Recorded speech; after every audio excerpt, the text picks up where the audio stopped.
या भारती अग्रवाल जी मुंबई से। श्री हरिवंश महाराज जी। महाराज जी, अपने गुरु को सबसे अच्छी गुरु दक्षिणा एक शिष्य के द्वारा क्या दी जानी चाहिए? जो गुरु ने नाम दिया है, मंत्र दिया, खूब जप करो, यही गुरु दक्षिणा है। रुपया, पैसा, फल फूल, कपड़ा लत्ता, ये तो जीवन उपयोगी सामग्री आप नहीं दोगे तो भगवान कहीं ना कहीं से दे देंगे। गुरु इसलिए नहीं शिष्य बनाता कि तुम उसको रोटी दो, कपड़ा दो, पैसा दो, इसलिए नहीं बनाता। इसलिए बनाता है कि तुम स्वयं भगवान को अर्पित हो जाओ, तुम भगवदानंद को प्राप्त हो जाओ, तुम्हारे अंदर का ज्ञान नष्ट हो जाए, तुम्हें भगवत प्राप्ति हो जाए, इसलिए शिष्य बनाया जाता है। तो गुरु की इच्छा क्या है? आप भगवत प्राप्त हो जाओ। तो भगवत प्राप्त कैसे होगे? जो गुरु जी ने नाम दिया, मंत्र दिया, उपासना दी, वैसे चलो। अगर वैसे ना चलो तो गुरु प्रसन्न नहीं होंगे। अगर असली बात है तो वो सब मायाकृत वस्तुओं से गुरु प्रसन्न नहीं होते।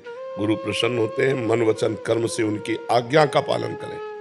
आज्ञा समन सुसाहब सेवा, अपने गुरु की आज्ञा का पालन करना, इससे बड़ी और कोई भेंट नहीं है।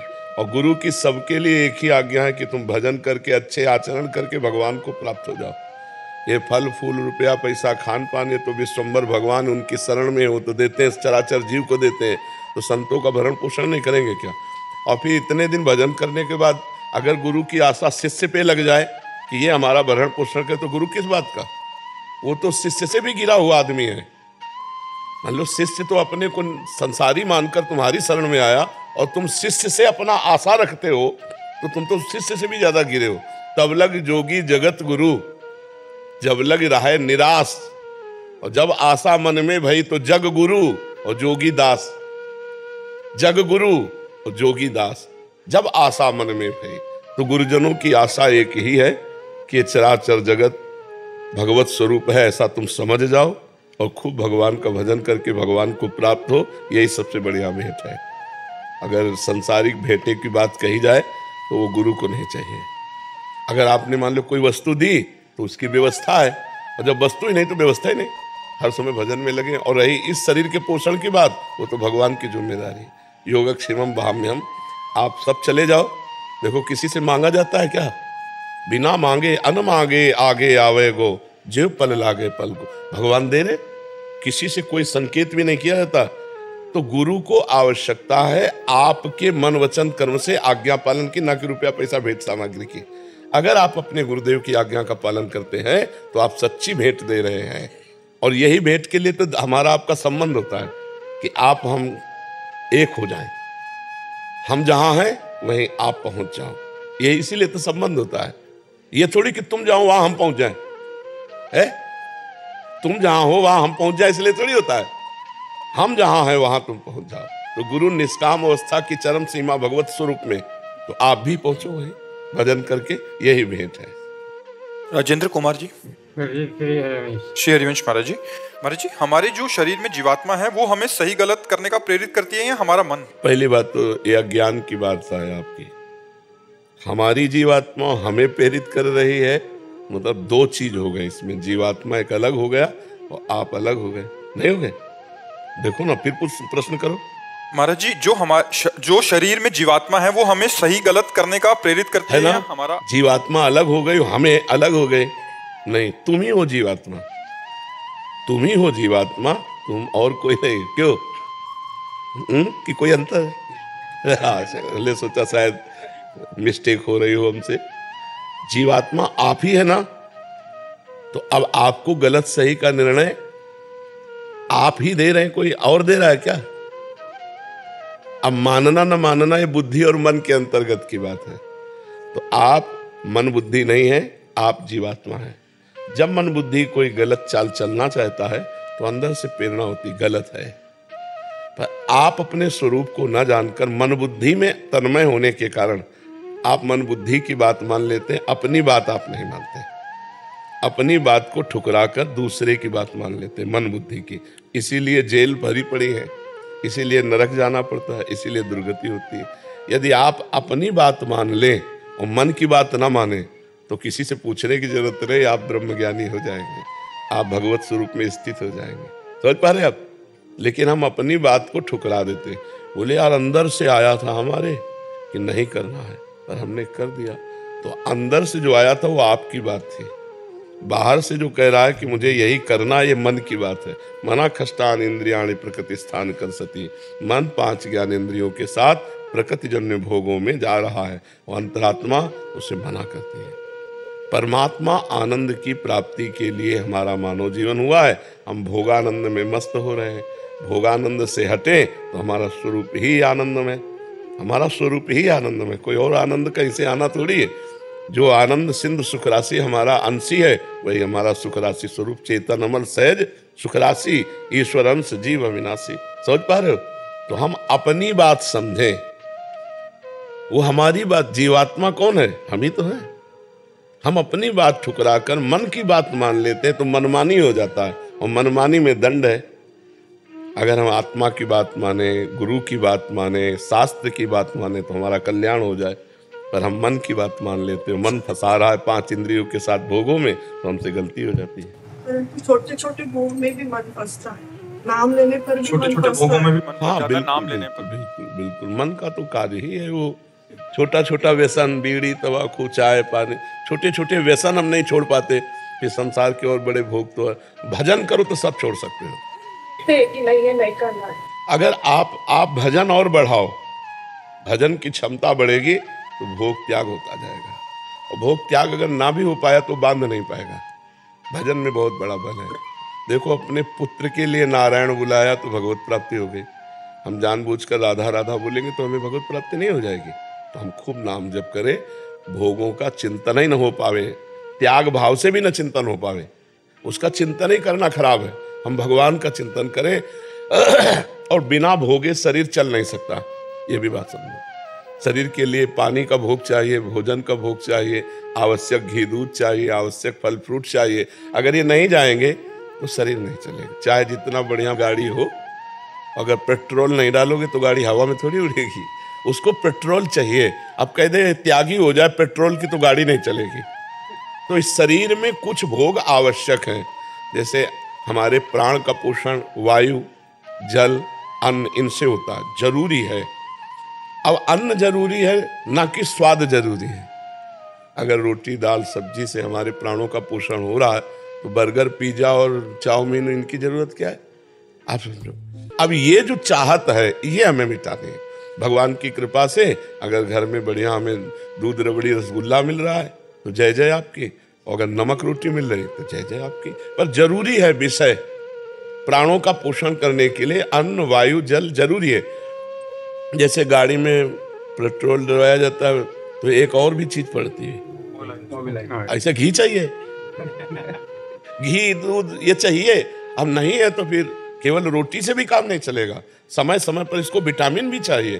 देखो, गाड़ी स्वस्थ रखेंगे तो यात्रा सफलतापूर्वक हो जाएगी, और गाड़ी साफ स्वच्छ और उसको खवाओ पियाओगे नहीं गाड़ी को तो फिर यात्रा कैसे होगी? तो हमें लगता है उचित भोगों का भोग अनिवार्य है। अब जैसे 50 वर्ष की आयु से ऊपर जब जा रहे, चाय पिया गर्म हो गया शरीर, शौच आदि की व्यवस्था की, नहाया धोया अपने काम में लगे। हमको ये नहीं देखना है, हमको देखना है हमारा शरीर चले और भजन बने। हम कह रहे हैं कोई भी विषय जो शास्त्र विरुद्ध है वो हमें नहीं छूना, चाहे जितना हमें लाभ हो या हानि हो, और जो धर्मयुक्त है उस विषय का सेवन करते हुए हमें भगवान के मार्ग में चलना है। तो इसलिए ऐसा नहीं कि सर्व विषय त्यागी कोई हो सकता है। महाराज जी, मन और आत्मा की बात में कैसे अंतर है? मन प्रकृति का और आत्मा चिदानंद है, अंतर ही अंतर है। जैसे हम और हाथ में अंतर ही अंतर है। हाथ ही पंचभूतों से बना है, हम चैतन्य घन सच्चिदानंद है। लेकिन हम अपने को भूल करके अपनापन इतना कर लिए कि मेरा हाथ मतलब मैं ही हूं, ऐसा लग रहा है। नहीं लग रहा? शीशा में देखते हो तो ये लगता है मेरा शरीर, नहीं लगता है मैं नहीं लगता। यही अज्ञान है। आत्मा बहुत चिदानंदमय, आप्त काम कोई कामना नहीं। और जो मन है ये कामना का घर है, ये बिना कामना के रह ही नहीं सकता। कामना हट जाए तो फिर मन रह ही नहीं जाएगा, अमना हो जाएगा। कामना ही मन है, विषय चिंतन ही मन है। अगर विषय चिंतन हट जाए तो फिर मन क्या, इंद्रियाणाम मनश्चास्मि हो तो साक्षात भगवान हो गया। कामनाओं का त्याग करना ही हमारी साधना है। तो जो आवश्यक है उसे कामना नहीं कहते। जैसे प्यास लगी है तो पानी पीना कामना नहीं है, ये आवश्यक है। भूख लगी है, भोजन लेना कामना नहीं, आवश्यक है। लेकिन ये भोजन लेना, ऐसा भोजन लेना, अब जैसे शरीर को कपड़ा ढकना है, आवश्यक है, ये कामना नहीं, पर इस क्वालिटी का, अब क्वालिटी वो तुम्हारी कामना है, आवश्यकता वस्त्र धारण की है, आवश्यकता अन्न जलवायु की है, लेकिन उसकी क्वालिटी वो आपकी कामना है। अब कामना अगर ना करे तो स्वाभाविक आनंद में जीवन बना रहे, लेकिन कामना में ही हम परेशान हैं। नहीं परेशान, ऐसा लगता है कि इतनी संख्या का अगर धन हो तो मेरा काम बहुत बढ़िया चल जाएगा, और ईमानदारी से सच्ची बात पूछो कि अगर उतनी संख्या का धन आ जाए तो आप और परेशान हो जाएंगे। ये कभी तृप्त होने वाली बात नहीं है कि इतना हो जाए तो हम तृप्त। जैसे एक बार में हम पूछ दें, बोलो एक कामना केवल बोलो, और इसके बाद करना मत कुछ और कोई कामना, तो आपके पास कोई हल नहीं है। एक कामना केवल एक जगह कर लो, वो है भगवान की प्राप्ति। जिनके प्राप्त होने के बाद फिर कोई कामना नहीं रह जाती, जिनके जान लेने के बाद फिर कोई जानकारी की जरूरत नहीं पड़ती। तो वो कामना केवल हम भगवान की प्राप्ति की पूर्ति के लिए मनुष्य जन्म में आए, पर हमें मन ऐसा फंसा है कि वो भगवान पराये लगते हैं, और ये पराया शरीर और संसार अपना लगता है, इसीलिए पूरा जीवन व्यर्थ चला जाता है। खूब नाम जप करो, पवित्र भोजन पाओ, अच्छे आचरण करो। मनुष्य जन्म आनंद के लिए मिला है, डिप्रेशन में जाने के लिए नहीं मिला, आनंद के लिए। पशु पक्षी कर्म के अधीन है, हम लोग कर्म के अधीन केवल थोड़ी है, हम नया कर्म कर सकते हैं। हाँ, हम ऐसा पुरुषार्थ कर सकते हैं कि अपने कर्मों को मिटाकर भगवान की प्राप्ति कर सकते हैं, पर हम लोग फंसे रहते हैं भोगों में। जहाँ शरीर रोग ग्रसित हुआ वृद्धावस्था की तरफ, तो फिर भजन होता नहीं, फिर भजन नहीं होता। अगर पहले अभ्यास किया है तो बुढ़ापे में भजन हो जाएगा। अगर आपने अभ्यास भजन का नहीं किया तो आप भजन थोड़ी कर पाओगे, और अगर अभ्यास किया है रामकृष्ण हरि जपने का तो आप भी जप लोगे। तो अगर हमने पिस्तौल चलाना नहीं सीखा है तो हम अभी नहीं चला सकते, और जो चलाना सीखा है तो फटाक से 1 सेकंड में निशाना मार देंगे। तो ये अभ्यास, अगर भजन का अभ्यास हम जवानी से करें, भोगों के त्याग का, समझ रहे हैं, भोग त्याग का मतलब होता है निषिद्ध का त्याग। अब दूसरी बहन बेटी की तरफ गंदी दृष्टि करना, यह त्याग करो। जो निषेध है, अधर्म का है, वो मुझे नहीं चाहिए। तो आप घर में रहते हुए भी महात्मा है। हमारे शास्त्रों में लिखा है, एक पत्नी व्रत रखने वाला ब्रह्मचारी ही कहा जाता है। कितनी छूट दे दी। साधु महात्मा ब्रह्मचारी बनने के लिए आजीवन लंगोटी बंद रहते हैं, और आपको कितनी छूट दे दी कि आपको काम सताए तो केवल अपनी पत्नी पर भाव रखिए, अन्य माताओं बहनों पे भाव ना जाए तो आप ब्रह्मचारी ही माने जाओगे। कितनी बड़ी छूट शास्त्र दे रहा है। आप सब पूरे परिवार को चला रहे हैं तो आपको धन चाहिए, तो ईमानदारी से आप कमाए हुए धन से परिवार का पोषण करो। आप महात्मा ही हो, परिवार में रहते हुए आप महात्मा हो कि धर्म के द्वारा कमाए हुए पैसे से हम अपने परिवार का पोषण करते हैं, धर्म से चलते हैं, तो आप महात्मा ही हो। भगवान का सुमिरन कर रहे हो, तो जैसे हमें वैराग्य धारण करने से भगवान की प्राप्ति होगी, तो आपको गृहस्थ में रहते हुए भगवान की प्राप्ति हो जाएगी। आशा चौधरी जी छत्तीसगढ़ से। राधे राधे महाराज जी, आपके चरणों में कोटि कोटि प्रणाम। महाराज जी, गुरु अपराध और भगवत अपराध क्या होता है? जैसे गुरुदेव भगवान की आज्ञा का उल्लंघन करना, उनके द्वारा दिए हुए नाम मंत्र को न जपना, गुरु भगवान की निंदा कर देना, गुरु भगवान में दोष दृष्टि कर देना, ये गुरु अपराध आता है। और भगवान के समस्त भक्तों में भगवत भाव ना रखना, भगवान की आज्ञा है, सातों श्रम मोहिमय जग देखा, मोते अधिक संत कर लेखा। अगर भगवान के भक्तों में संतों की अवहेलना तुम्हारे अंदर है तो भगवत अपराध बन रहा है, भगवान की आज्ञा का उल्लंघन हो रहा है ना। सातों श्रम मोहिमय जग देखा, मोते अधिक संत कर लेखा। गीता जी भगवान की वाणी है, भागवत भगवान की वाणी है, वेद भगवान की वाणी है, उसके प्रतिकूल आचरण करना, ये सब भगवत अपराध के अंतर्गत आएगा।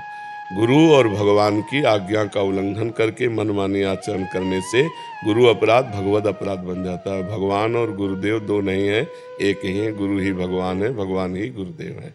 समझ पा रहे? किसका प्रश्न है जी? ज्योति जी कानपुर से। जी राधे राधे। राधे राधे महाराज जी। महाराज जी, प्रभु प्रेम क्या है और प्रेम का क्या स्वरूप होना चाहिए?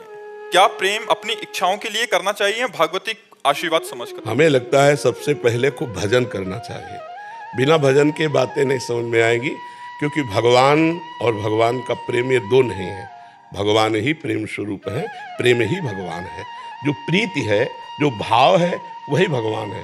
जैसे आप भाव करोगे वैसे ही भगवान का आपको अनुभव होगा। जाकी रही भावना जैसी प्रभु मूरत देखी। अब प्रेम जो है ये कोई प्रवचन नहीं है, प्रेम हृदय का एक गुह्य विषय है।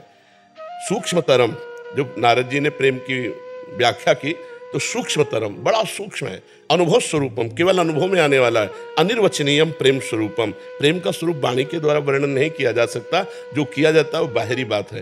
प्रेम का स्वरूप होता है जिससे हम प्यार करते हैं उससे कोई चाहत ना हो, उसके लिए मैं हूं, मेरे लिए वो नहीं। पहला लक्षण। कामना रहितम प्रेम का, अब इसी में पहले में सब कट जाएंगे प्रेमी जितने हैं, जिसे हम प्यार कहते हैं, ये स्वार्थ बुद्धि है। प्यार का पहला लक्षण कामना रहितम, हम उसके लिए हैं, वो हमारे लिए नहीं। अब इसमें तौल लो, सब खत्म। और स्थूल शरीर को देखकर प्रेम करते हैं। दूसरा कटिंग सूक्ष्मतरम, वो सूक्ष्मता का विषय है। और हम स्थूल देख के प्रेम करते हैं, गोरा है कि काला है, जवान है कि बूढ़ा है, मनोनुकूल है कि नहीं है। सूक्ष्मतरम, सूक्ष्मता तो हमने देखी नहीं, उसके आंतरिक भगवत भाव को तो देखा नहीं, उसकी आत्मा को देखकर हम प्यार नहीं कर रहे, उसके शरीर को देखकर प्यार कर रहे हैं। और अनुभव स्वरूपम, आपको देखा और आनंद में मगन हो गए, ऐसा तो नहीं है। क्रिया स्वरूपम, आपका प्रेम क्रिया स्वरूपम। और यहां प्यार क्या माना जाता है? बस देख लिया और देख करके आंसुओं से पुलकित होकर के गदगद कंठ हो गए, उसी में लुंठन हो रहा है, भूमि में रोमांच हो रहा है, प्रेम की दशाएं आ रही। अनुभव स्वरूपम, ये अनुभव स्वरूपम और ये क्रिया स्वरूपम। और ये जो भागवतिक प्रेम है ये आत्मानंदमय है, इसमें किसी की जरूरत नहीं दूसरे की, और इसमें दूसरे की जरूरत है। ये दो से होता है और ये एक से होता है। ये दो से एक करता है, ये एक में दो भाव आ जाते हैं। हम अपना भाव भूल करके स्त्री और पुरुष भाव में आ जाते हैं। और प्रेम गलियति सांकरी तामे दो न समाये, ब्रह्म नहीं माया नहीं, नहीं जीव नहीं काल, अपनी हुस्स सुदिना रहियो, एक रहो नंदलाल। ये प्रेम की स्थिति होती है। अब इस प्रेम को पाने के लिए पहले डट के भजन करो। भजन होगा नहीं तो प्रश्न उत्तरों से लाभ ज्यादा नहीं मिल पाएगा। भजन करो, खूब नाम जप करो। करती हो नाम जप? हाँ, खूब नाम जप करो, और इतना नाम जप करो कि नाम जपते जपते रोना आने लगे, और भगवान से मांगो कि मुझे नाम जप दे दो। नाम जप करते हुए नाम की इतनी भूख बढ़ जाए कि आपसे जैसे कोई पूछे नाम जप करते हो तो आप रुक जाओ, कि वैसा तो नहीं होता जैसा होना चाहिए। उत्तर क्या होना चाहिए? जैसे उत्तर आए बहुत जप करते हैं, ये बताता है कि अभी नाम की चोट नहीं लगी। नाम की जब चोट लगेगी भजन की तो ऐसे हो, एक लंबी सांस खींचोगे और कहोगे वो तो नहीं होता जैसे होना चाहिए। जैसा होना चाहिए वैसा। ये पूरे जीवन भूख बनी रहती भजनानंदी की, पूरे जीवन रात दिन भजन करने पर भी एक पीड़ा है कि हमसे भजन नहीं होता। आश्चर्य मानोगे, रात दिन भजन होने पर भी एक पीड़ा है कि हमसे वो भजन नहीं होता जो होना चाहिए। और वो इसी में विकल होकर के रोता है, इसी में प्रभु से मांगता है, प्रभु मुझे भजन दे दो। रात दिन भजन में डूबा हुआ, फिर भी भजन, ये है सतमार्ग भजन का। तो खूब नाम जप करो, भजन करो, तब प्रेम को समझ पाओगे, तब भगवान को समझ पाओगे। पहले मैं भजन ज्यादा करता था, लेकिन नाम जप से शुरू किया। अब सिद्ध हो गए तो नाम जप इतना निकलता है कि कोई प्रश्न पूछता है ना कुछ में से, तो मेरे मुंह से राधा निकलता है। देखो शांत जैसे हुए, अब क्या चल रहा है? बस इसी को इतना बढ़ा दो कि हम क्रिया करते हुए भी, बातचीत करते हुए भी, चलते हुए भी, बोलते हुए भी इसी में बने रहे, तो आप इसका परिणाम देख लेना। आप इसका परिणाम देख लेना। मतलब बहुत कठिन है संसार में, अगर कुछ कठिन है तो वह नाम जप। आप देख लो, सब लोग देख लो। एक जहाँ यहाँ बैठे तो एक बैठे, तो उनका सुनो, अगर बहादुरी तुम में है तो 5 मिनट एक जगह मन को लगा के दिखा दो। 5 मिनट हम कह रहे राधा, इसके सिवा याद नहीं आना चाहिए, फेल हो जाओगे। 5 मिनट नहीं लगा सकते, 5 मिनट नहीं टिक सकते, जहां हमें पूरा जीवन टिकाना है, पूरा जीवन टिकाना है। ऐसे बातें फर्राटेदार मारना अलग है, शांत बैठ करके मन को भगवदाकार बना लेना बहुत कठिन बात है। उसी की तो प्राप्ति के लिए हम प्रयासरत हैं। तो केवल ज्ञान नायमात्मा प्रवचन न लभ्या, बहुत अच्छा प्रवचन कर लेता है तो भगवत प्राप्त थोड़ी हो जाएगा। बहुत प्रवचन सुन लेता है तो भगवत प्राप्त थोड़ी हो जाएगा। मेधया बहुत बुद्धिमान है तो थोड़ी प्राप्त हो जाएगा। भगवत भजन करने वाला, आत्मचिंतन करने वाला, निरंतर प्रभु में चित्त डुबोने वाला ही भगवान को प्राप्त करता है। जी रमेश जी, इंदु जी, राधे राधे। महाराज जी आपके चरणों में कोटि कोटि प्रणाम।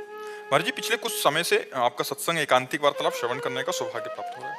महाराज जी, इन्होंने काफी लंबा लिखा है, कह रहे हैं कि अब प्रौढ़ावस्था में हृदय रुधन होकर भी प्रभु भक्ति मांगता हूँ, किंतु वो आवेग भाव जो बचपन में युवावस्था के प्रारंभ में था उतना अथाह प्रेम नहीं है। महाराज जी, अपने थोथे ज्ञान को लताड़ कर त्यागना ही चाहता हूँ। प्रभु से प्रेम भक्ति और समर्पण की याचना करता हूँ प्रभु कृपा से, किंतु ये दुष्ट ज्ञान और सूक्ष्म अहंकार अक्सर हावी हो जाता है। महाराज जी, नाम जप, नाम जप, प्रभु के नाम में चित्त को जोड़ दो, सबसे बड़ी बात है। संसार का चिंतन छूटना ही साधना है, भगवान का चिंतन होना ही साध्य है। अब चाहे जितना ज्ञान हो, भगवान का निरंतर नाम नहीं जब चल रहा, आपका प्रश्न है, निरंतर नाम जब नहीं चल रहा तो ज्ञान किस काम का? भगवान का अनन्य चिंतन नहीं हो रहा तो फिर कौन ज्ञान का कोई महत्व नहीं रहा। भगवान बार बार गीता जी में कई जगह कहा है, मेरा अनन्य चिंतन करो, बार बार कहा है। भगवान ने कहा अनन्यस चिंतयन्तो माम ये जनाः परिपासते, अनन्य चेता सततम यो माम स्मृति मनमना भो मद भक्तो माद्याजी माम नमः मयि एव मन आधत्सो मयि बुद्धि। इन सब का अर्थ यही है, मेरे में मन को लगा दो, मेरे में बुद्धि को लगा दो। कैसे लगाएं? नाम जप के द्वारा। राधा राधा कृष्ण कृष्ण राम राम, जो नाम प्रिय हो बार बार जपो। कुछ जानने की जरूरत नहीं, कुछ पाने की जरूरत नहीं, अखंड चिंतन करने की जरूरत है। मोक्ष, कल्याण, भगवत प्राप्ति सब अभी है, इसी क्षण। आपने राम कहा और शरीर छूट गया, राम को मिल गए। श्याम कहा, श्याम को मिल गए। राधा कहा, प्रभु को। अब हम अभी तो चिंतन कर रहे हैं कि ज्ञान कहा और शरीर छूट गया, तो भगवान की प्राप्ति नहीं होगी, क्योंकि स्वरूप बोध तो हुआ नहीं। स्वरूप बोध होता तो चिंतन की जरूरत ही नहीं, अचिंतनीय अवस्था प्राप्त हो गई। तो अभी हमें वर्तमान में चाहिए नाम जप।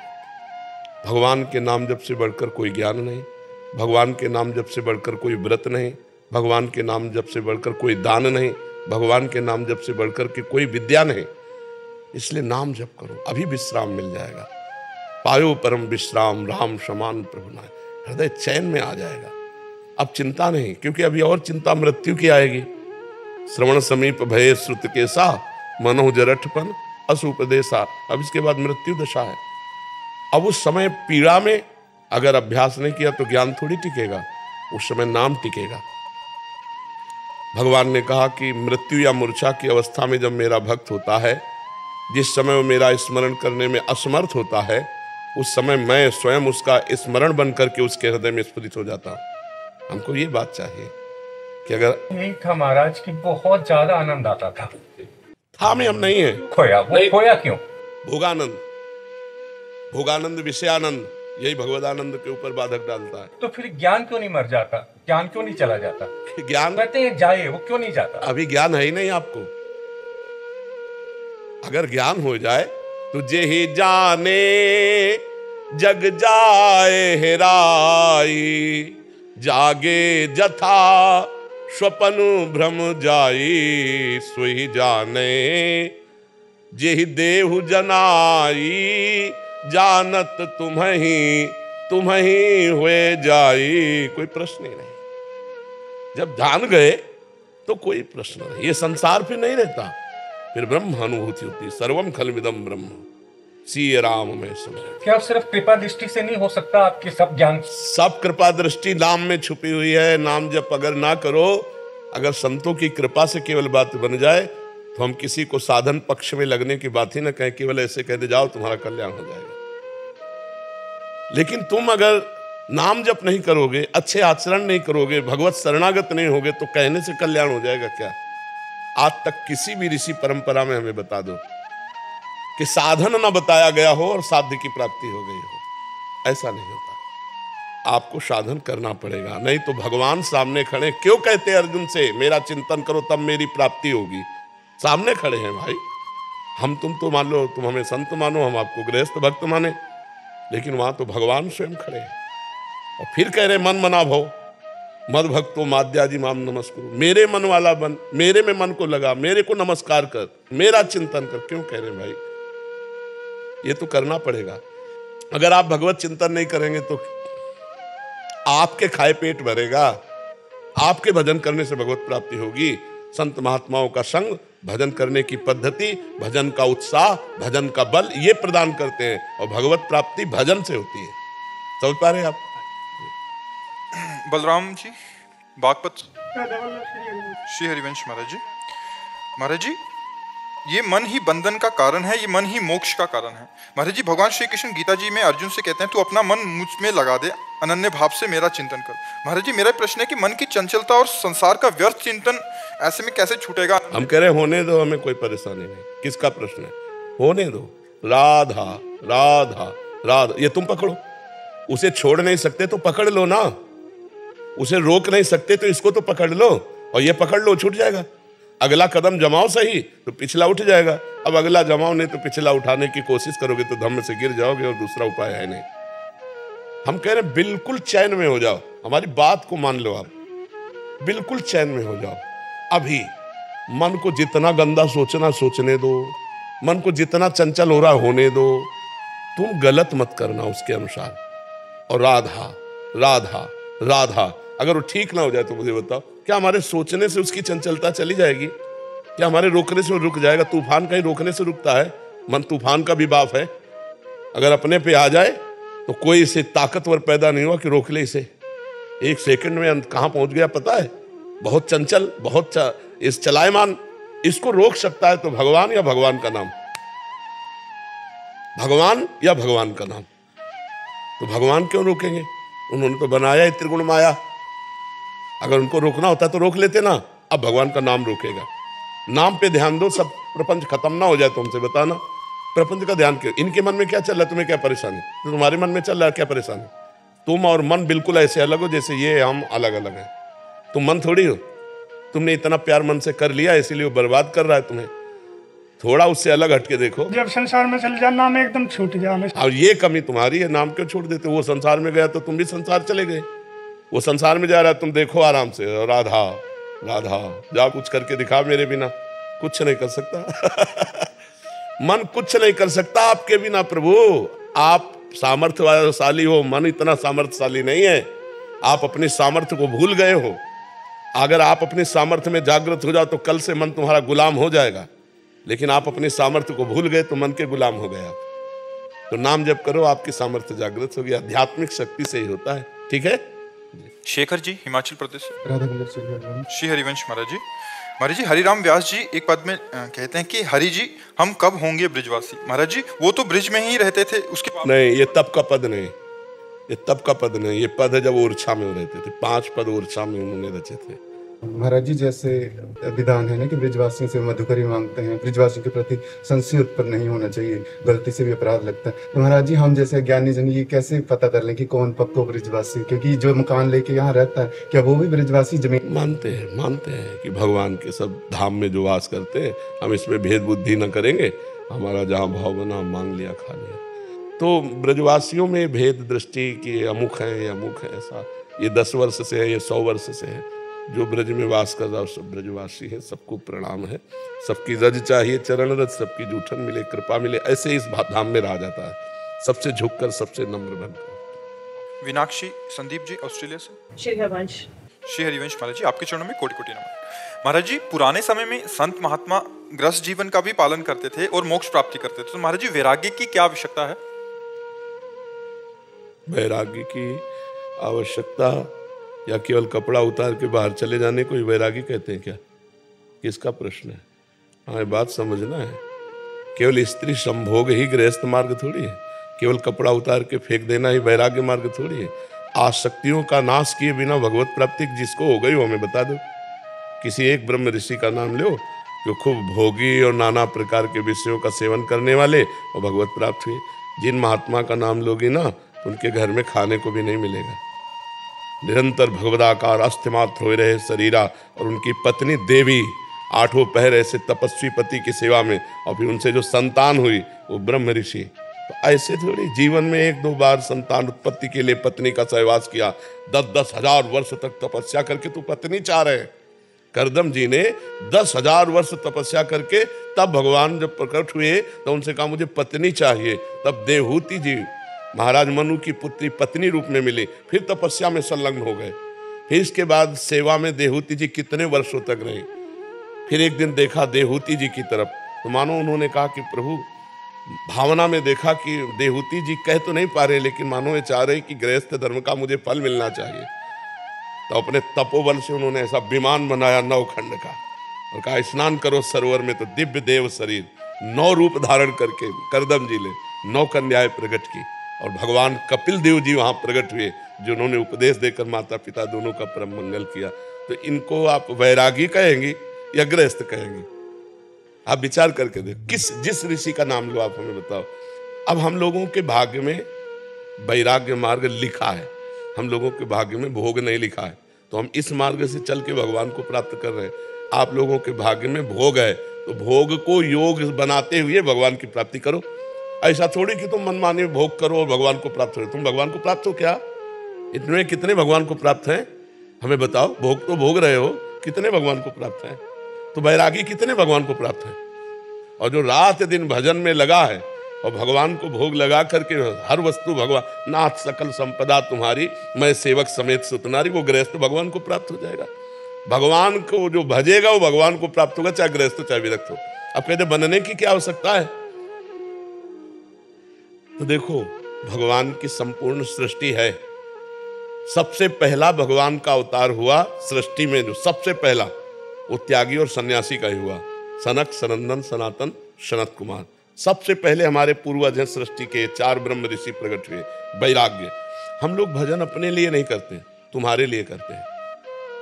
सच्ची मानो ना, हमारा भजन किसके लिए होता है? तुम्हारे लिए होता है। हम जिस परिवार में पैदा हुए उसका कल्याण, जिसका अन्न खाया उसका कल्याण, जिसका वस्त्र पहनते उसका कल्याण, जिसको देखा उसका कल्याण, जिससे बात की उसका कल्याण। संत कल्याण का मूर्तिमान स्वरूप है और आप अपना कल्याण कर लो, यही बड़े भाग्य की बात है।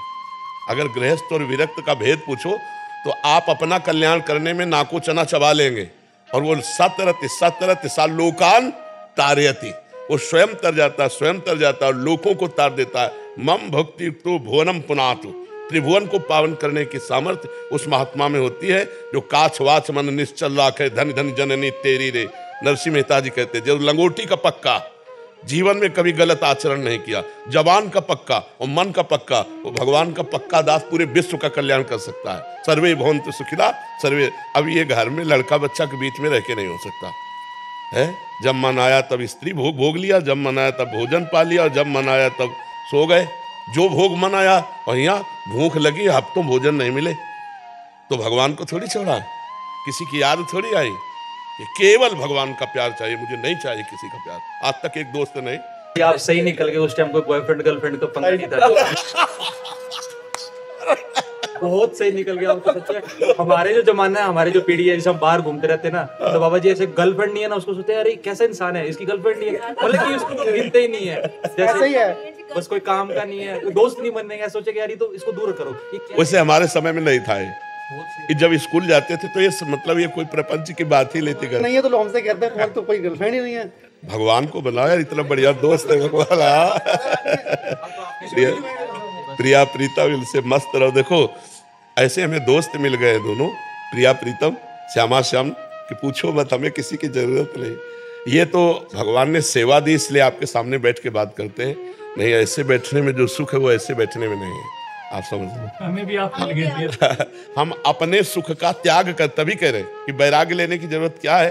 अपने सुख का त्याग करके आपके लिए भजन करना, आपके लिए ज्ञानार्जन किए हुए जीवन की बातें आपको देना। नहीं तो हमें क्या, आप कोई फीस दे के आए हो क्या? नहीं। हाँ, आप अपना समय दो, आप हमारा समय लो, आप अपनी भिक्षा दो, हमारी शिक्षा लो, दोनों का कल्याण हो जाएगा। भिक्षा से हमारा भजन बन रहा है, शिक्षा से तुम्हारा भजन बनेगा, दोनों को मंगल हो जाएगा। और दोनों जरूरत है, वो जब बालकों की तरह पूरे जगत को अपने उदार चरिता नाम वसुधैव कुटुंबकम। अब हम, अच्छा आप सच्ची बताओ, हमारे सामने बैठे हो, क्या हम आपको पराये लग रहे हैं?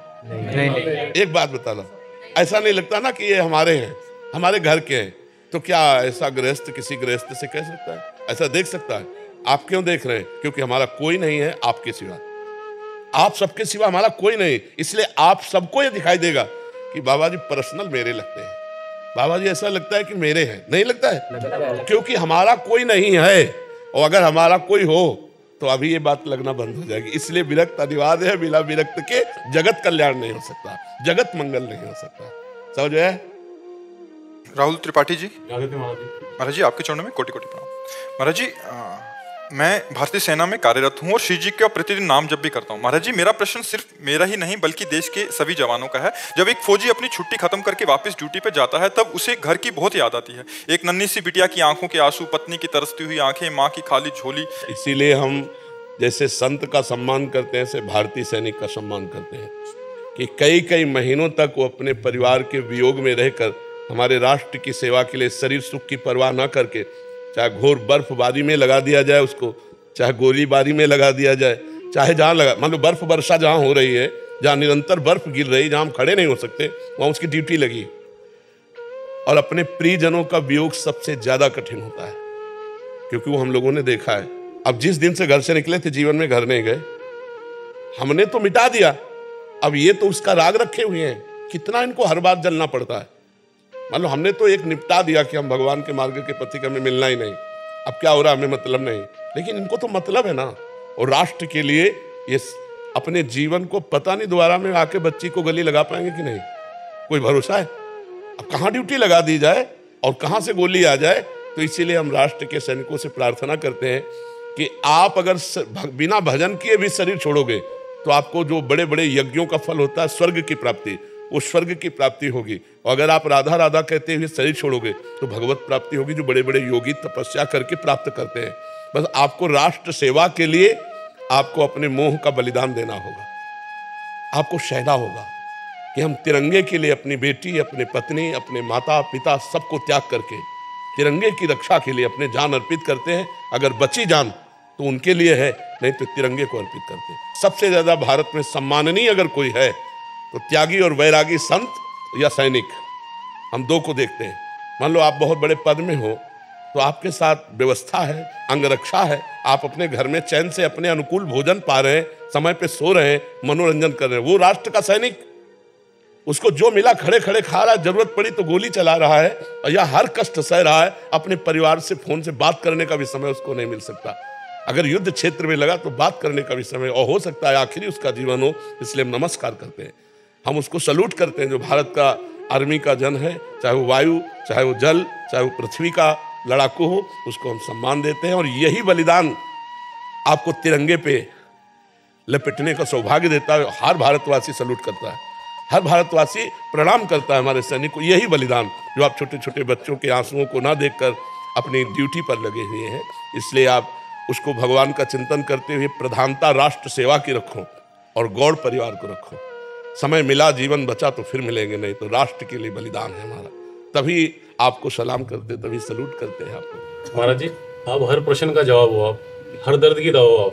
बस महाराज जी एक यही कहते हैं ना कि देश के सैनिक सिर्फ यही कमजोर कड़ी खाली महाराज जी। बिल्कुल बिल्कुल बिल्कुल, अब ये कमजोरी तो मिटानी पड़ेगी। गुरु गोविंद सिंह के दोनों बच्चे दीवाल में चुने जा रहे हैं, लेकिन ना बच्चों ने तोबा बोला और ना गुरु गोविंद सिंह ने। दीवाल में जिंदा चुन दिए गए बच्चे। आपके बच्चे तो भगवान की कृपा से सुरक्षित ही हैं। उनके बच्चे जिस लड़ाई में आप कदम रखे हुए हैं देश रक्षा के लिए, तो राष्ट्र और देश और धर्म एक ही बात है। धर्म रक्षा के लिए गुरु गोविंद सिंह के बच्चे दीवाल में चुने जा रहे हैं, लेकिन ना बच्चों में आह और ना गुरु गोविंद सिंह में आह, और चुन दिए गए लेकिन धर्म विरुद्ध रहे। तेग बहादुर सिंह ने अपनी गर्दन कटवा ली, गुरु अर्जुन देव जी ने पूरे शरीर को जला दिया उन दुष्टों ने, लेकिन कहा तेरा किया मीठा लगे। तो ये बहादुरों का मार्ग है। आप बहादुर हो, आप नॉर्मल इंसान नहीं हो, आप राष्ट्र सैनिक हो, तो नॉर्मल की तरह बर्ताव भी नहीं होगा आपका सिंहवत बर्ताव होगा। जब परिवार की तरफ जा रहे हैं तो इस समय पूरा प्यार परिवार को, और जब परिवार से मिले तो जय हिंद। अब हम जानते भी नहीं, राष्ट्र के लिए हमारा जीवन समर्पित। ऐसे वीर बहादुर बनो तो लोक परलोक सब तुम्हारे हाथ में रहेगा। कोई साधारण बात नहीं है, आप राष्ट्र सैनिक हैं। कोई भी ऐसा नहीं है जो सैनिकों के द्वारा सुरक्षित ना हो। अगर आप वहां ना हो तो हम यहाँ भजन नहीं कर सकते, आप वहां कष्ट सह करके तो हम यहाँ चैन से रजाई में सो सकते हैं। अगर आप वहां कष्ट सह कर सुरक्षा में जरा भी पोल कर दे तो यहाँ हजारों लाखों मारे जा सकते हैं। इसलिए आप, हम सबका आशीर्वाद आपके साथ है, हम सबके पुण्य आपके साथ हैं, और आपका परिवार भी सुरक्षित रहेगा और आप भी सुरक्षित रहेंगे, चिंता मत कीजिए। जय हो सीतारामदास ओंकारनाथ जी महाराज की जय हो। ठाकुर सीतारामदास ओंकारनाथ जी। जय सीताराम, जय सीताराम, जय सीताराम, जय।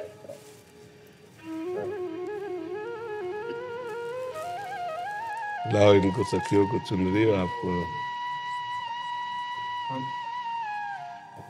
ठाकुर श्री तरनदास ओमकारनाथ जी को हम सेवक है, मेरा सिर पर राधे राधे बेटा। कितना सौभाग्य, कितना बड़ा सौभाग्य ऐसे महापुरुष को कांधे पे। और ऑल इंडिया इधर गाड़ी जाता नहीं है, हाँ, उसलिए सिर पर लेके बहुत बहुत बहुत धन्यवाद। मेरा गोद पर गुरुजी है, मेरा सिर पर गुरुजी है। और महाराज जी को 10 साल सेवा करने का भी अवसर। बहुत सौभाग्य, बहुत सौभाग्य। ऐसे महापुरुष के दर्शन मात्र से कल्याण हो जाता है। फिर आप तो उनके शिष्य हैं, उनकी आत्मा है, और उनको ऐसे सेवा की अहोभाग्य, अहोभाग्य। आप वो तो अभयवाणी तो हाँ पाठ होता है, लेकिन मन इतना खुश होता है, आनंद होता है। खूब अच्छा लगता है। गुरु पूर्णिमा से देखा बाबा का छवि लेकर के इधर बहुत प्रोग्राम हुआ, आज दृश्य में देखा। माता जी 30 साल से दृश्य में हम दोनों रहते हैं, माता जी वृंदावन में रहते। अब गुरु जी का गीता पाठ करता है, इसीलिए खूब अच्छा दर्शन लगता है। करने के लिए बहुत दिन से। ठीक है बाबा। बहुत कृपा, बहुत कृपा। जय राधे राधे। जय राधे राधे। निरंतर अपने इष्ट का चिंतन, यही सबसे बड़ी साधना है। उठते बैठते चलते फिरते भगवदाकार वृत्ति रहना। जैसे समुद्र में तरंगे उठती हैं, ऐसे चित्र में वृत्तियां उठती हैं, और हर वृत्ति अपने इष्टाकार हो।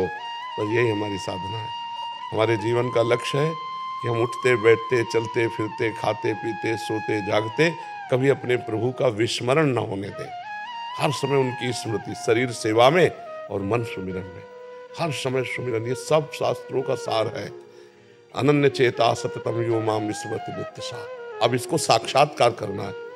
मान लो हमने सुना दिया, आपने भी पढ़ा होगा, आपने भी मनन किया होगा, पर इसका साक्षात्कार करना है।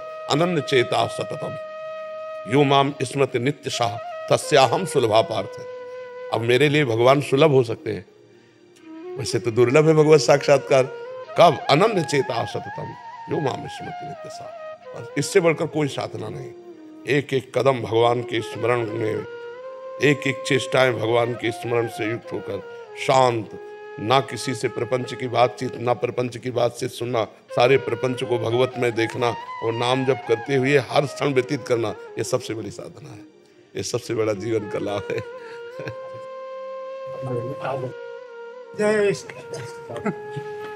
महाराज जी हम लोग सेनपुर से आए हैं। अच्छा, ठीक हो? साहब जी हैं। बहुत पुराना। अभी बगीचा वैसे है कि कटने लगा? सरकार कुछ तो उजाड़ था है। ये छोटी स्कूटी वाले उनके स्वामी ब्रह्मचारी जी लेटे रहते थे महाराज जी। छोटी कुटी वाले। हाँ, जी जी जी। सेनपुर में हर वक्त कार्यक्रम चलता है। मैं पहली बार वहाँ जिला पंचायत बना हूँ, तो हमने पूरे गांव से कहा कि यह जो सेनपुर है महाराज जी तपोस्थली, तो प्रधान मंत्री हम परसों से लेके आपको देने हैं बात। क्योंकि गंगा जी का किनारा और इतनी पवित्र स्थली भजन के लिए है। सेनपुर में बहुत पुराने लोग हैं, आपकी कहानी सुनाते रहते हैं। अभी पुत्र महाराज एक कहानी सुनाए। एक लोग का ऑपरेशन था, तो आपको जल की जरूरत थी, तो वो संकोच में सोचे कि हम बाल्टी लेके आएंगे तो उखड़ जाएंगे टाँके। लेकिन महाराज जी वो 50 लीटर की बाल्टी भर के रख गए और उन्हें कुछ नहीं हुआ, ना उनका एक टाँका हिला। बहुत तपस्वी स्थल है और बड़ा चमत्कारिक स्थल है। गंगा जल उसी महाराज जी सेनपुर से लेके आए। जब हम सेनपुर में रहते थे तो ये सब आते थे। और आपकी कहानियां मैं वहाँ हमेशा सुनता रहता हूँ। तो वहाँ महाजन जी वगैरह सब लोग ये सब सेवा निमंत्रण दिए, तो हम सब लोग एक्चुअली सब लोग वहाँ बहुत बिजी थे। हमने कहा मैं सेनपुर का निमंत्रण लेके मैं सुन जाऊंगा महाराज जी। तो मेरा ये भाग रहा कि आज आप मुझे दर्शन प्राप्त हुए महाराज। कुछ आदेश करिए कि आपकी तपोस्थली में राधा रानी का रिश्ता इससे जुड़ जाए। शोभन सरकार के साथ साथ और पंजीरी बाबा और मगरानंद जी के साथ आपकी तपोस्थली रही हो महाराज जी, मथुरा ये वृंदावन से भी जुड़ जाए। गंगा जी के जो हमें प्राप्त हुआ है वो वहीं से तो ट्रांसफर यहाँ हुआ है। आज जो आप देख रहे हैं ना, ये सब उन्हीं महर्षियों की कृपा है। हाँ, ब्रह्मर्षि है पूज्य बाबा ना, उन्हीं की कृपा। हम एकांत में बाबा की खड़ाऊ पकड़ कर खूब रोते थे, और जो अनुभूतियां हुई वो बताई थोड़ी जाती है, दिव्य अनुभूतियां बताई। आज भी महाराज जी हम लोग को समय मिलता है